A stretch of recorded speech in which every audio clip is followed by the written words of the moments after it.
Liam Halligan joins us. He's an economist and author of When the Facts Change, Substack. A very good afternoon to you, Liam. Good to be with you, Julia. Thank you very much for joining us. Now, I know you talk about lots of economic things an awful lot, but I would actually also love to hear your thoughts on just the conversation we've just had, because migration is a massive issue, and it's a massive economic issue as well, but also a cultural issue. But you've spoken out on a lot of these big issues in recent years. Do you think we should look at what the US is looking at? I think we should look in general. The Overton window on immigration has shifted enormously in general. Until quite recently, the likes of the Office for Budget Responsibility, which I'm sure we'll be talking about in a moment, would say unequivocally more immigration is always and everywhere a good thing for the economy. It generates growth and so on.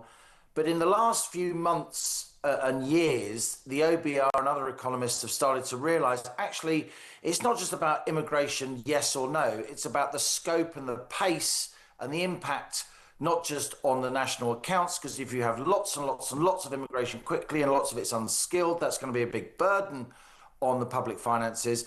But also it's a burden, it tears at the fabric of society. Of course, that's what we've seen across the country, not least with the outrageous policy of putting illegal immigrants into the heart of communities, into local hotels. It really winds people up and it scares people. And understandably, given what we've seen recently, indeed. Completely understandably. And I think this is a trend we're seeing across Europe, a lot more apprehension about immigration, even among very moderate people, from immigrant stock themselves, who have spent a lifetime being pro-immigration and actually being proud, rightly I would say, that in general the UK has been a pretty welcoming place. Absolutely. But they've come here because they wanted to live in Britain and to assimilate and to live as a British person, not to bring, Pakistan here or Afghanistan or Somalia here. That's the reality. Now, listen, I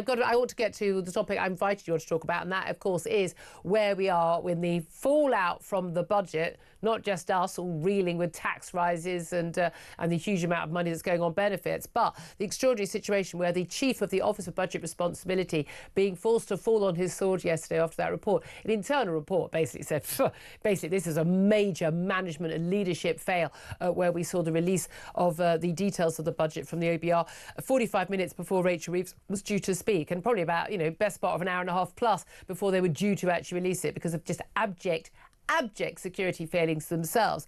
He's gone because of of incompetence in leadership. She, however, is still in the job. Most people, I think, would say she was incompetent, but she's also now a proven liar. She lied to the public on November the 4th and claimed that there was a black hole in public finances, which she categorically knew on October the 31st from a report from the Office of Budget Responsibility, which they've since made public, that was not there. She lied to members of the cabinet, she lied to the media, she lied to the public then, and she lied on the floor of the House of Commons. And yet she's still in her job. How is he gone and she's still there?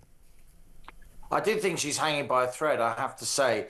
Look, this has been, even before the OBR leak and even before, as you've just summarised, the accusations, the allegations, the revelations, you may say, of big differences of opinion between the OBR and misreporting by the Treasury and the Chancellor of what the OBR had told her. Even before all that, I wrote 3 weeks ago, this is the most chaotic run-up to a budget I've seen in 30 years of covering budgets. It was absolutely extraordinary. And again, the fuss about the leak from the OBR, you've got to laugh when pretty much every single thing in that budget we already knew because it had been leaked by the Treasury. So there are three things here. The first thing was, as you just said, the constant leaking by the Treasury of various details of the budget, what might be in the budget, what might not be in the budget. That led to real people making real irreversible decisions and real investments into the economy not happening because of the chaos. People drew down parts of their pension.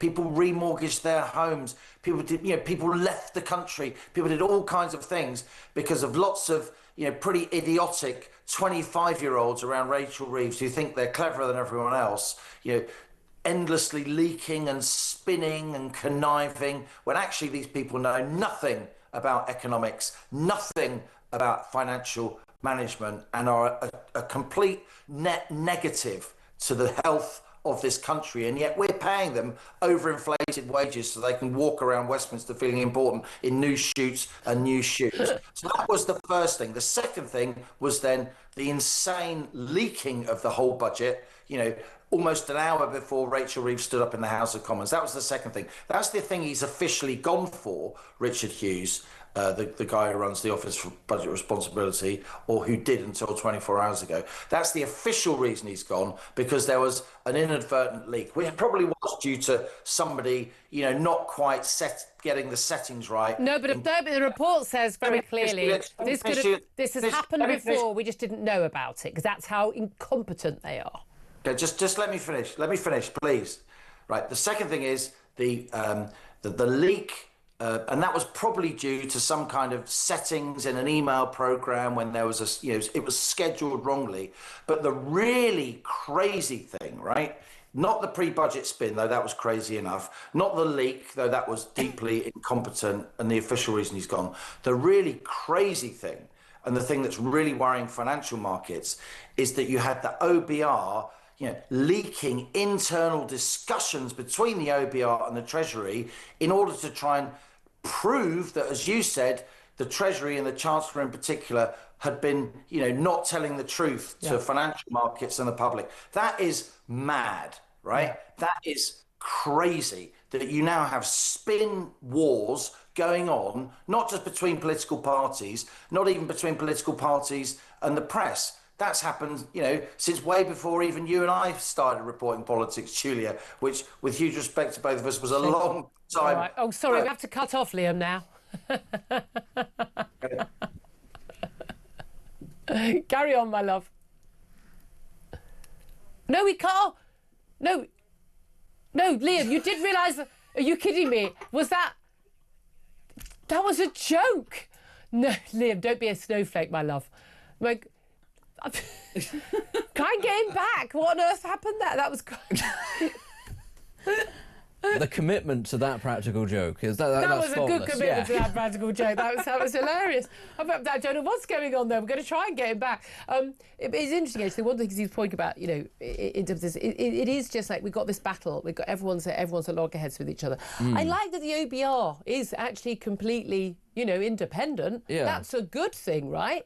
I mean, but not so. Not briefing against each other, but interestingly, two senior figures at the top of the OBR, they have actually been giving evidence this morning to a committee of MPs, and the boss was supposed to be there.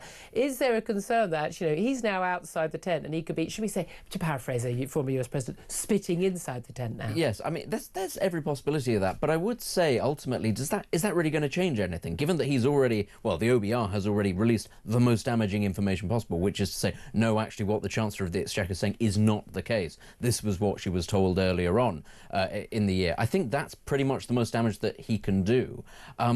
Ultimately, I think it will be something that will be held against her later on as we go on. I think that this will be held up as a moment at which, this was probably the moment at which you couldn't come back, even if she held on for a period of time. I suspect, actually, no, he won't be somebody who actively sort of goes out and starts mouthing off in the press, because actually that could affect all sorts of things to do with his professional credibility as well. I think the damage has been done, though. I think, ultimately, we've all sat here going, oh, well, we were told that there was this black hole in the budget.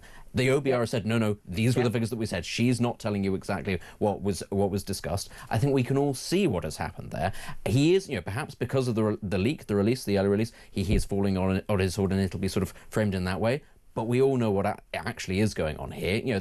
The Chancellor has been made to look a fool and a liar, and she needs her own. She made herself look a fool and a liar. I mean, she chose to do that. And the key thing is she kept saying it was my choice, but she also is very clear, the Prime Minister knew this, and he's been giving her all these hugs. The other thing yesterday was very interesting. He refused to say when he was asked, again, looking very, very irritated that people were daring to ask him questions. Imagine what he was like as Director of Public Prosecutions, good as be. He refused to say that spending on benefits would be cut at all at the next election. It was a speech about welfare reform, long supposed to have been on Monday morning, and then it ended up having to be like a basic defending the Chancellor's speech. Yeah. But the whole point of welfare reform is, right, the main aim of welfare reform is, one, to have people living better lives and not being on the scrap heap of life and getting them back to work, right, and making sure that the people who need welfare who really need it have enough, and I'd say a lot of those people who really need it don't get enough, and that's because it's being spread too thinly over too many people, but also to save the taxpayer a load of money. We have a ballooning, I mean, it's like, is it going up by like something more than £75 billion over by the end of the next decade, of this decade, sorry. I mean, we're going to have like 400 billion quid. Basically, amazing stat, 100% of the taxes that we pay, the income taxes paid, of all the income tax, basic, top rate, higher rate of that income tax, that all goes on benefits. Okay, a lot of that is pensions, fair enough. But, you know, people are old, they can't work. But we're talking about a huge sum of money on working age people. He refused to say there would be a cut at all by the next election. We know that Labour backbenchers won't allow that to happen.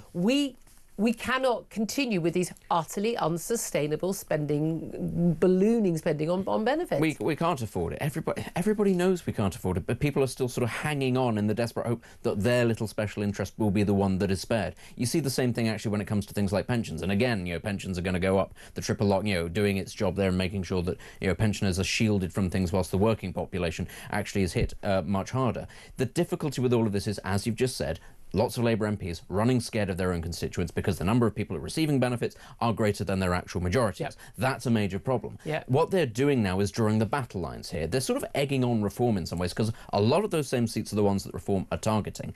And they're saying, well, effectively, we are going to be financially doping lots of the voters. Reform, you're coming in, you're saying you're going to cut the state, potentially you're going to lower taxes. How are you going to do it? How are you going to win over those voters and say, we're going to cut your benefits? Absolutely. I'm going to go a break in a couple of minutes. We can't get Liam back on the line. I don't think you realised. I was joking. Cut him off, as in a joke about us both being old. I thought it was rather obvious it was a joke. He's my old mate. But there we are. I don't know what's going on there. What can you do? Snowflakes. Anyway.